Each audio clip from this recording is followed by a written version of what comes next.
পুঁটি মাছ দিয়ে চালতার টক সত্যিই একটি দারুণ সুস্বাদু ও মজাদার পদ, যা সবাই খুব পছন্দ করে। বিশেষ করে গরম ভাতের সাথে এর স্বাদ অসাধারণ লাগে। আসসালামু আলাইকুম, সবাই কেমন আছেন?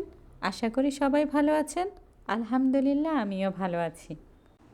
গরম ভাতের সাথে এই টক ঝাল পদটি খেতে খুবই মুখরোচক এবং তৃপ্তিদায়ক। টক রান্নার জন্য বাটি বা আদা পাকা চালতা ভালো, যা বেশি শক্ত বা বেশি নরম হবে না।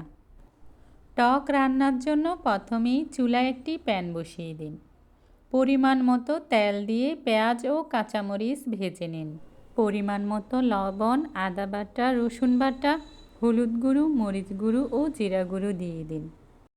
মশলা ভালোভাবে কষানো হয়ে গেলে অল্প পরিমাণ পানি যোগ করুন। অল্প পরিমাণ হলুদ গুঁড়ো ও লবণ দিয়ে কিছুটা সিদ্ধ করে রাখা চালতা দিয়ে দিন।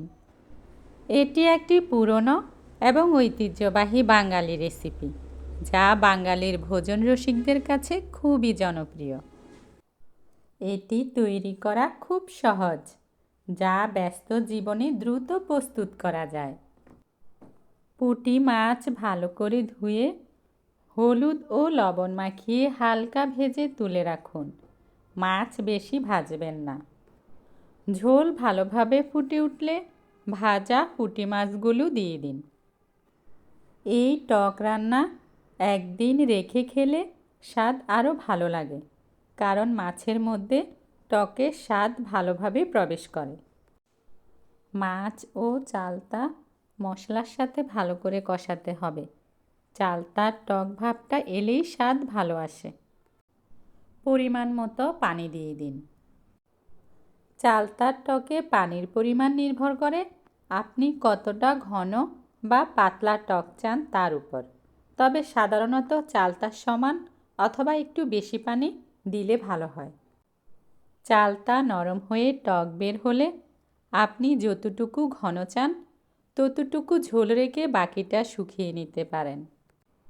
চালতার টক বেশি ঘন চাইলে কম পানি দিন এবং বেশি পাতলা চাইলে বেশি পানি দিন।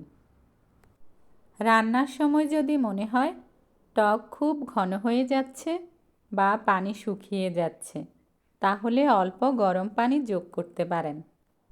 মাছ ও চালতার টক রান্না শেষ করে নামানোর আগে উপরে কুচি করা ধনেপাতা ছড়িয়ে দিন। এটি টাটকা সুগন্ধ ও স্বাদ দেবে।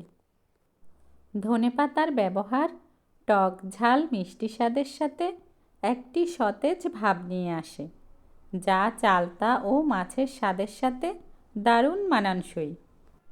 তৈরি হয়ে গেল মজাদার চালতার টক রান্না।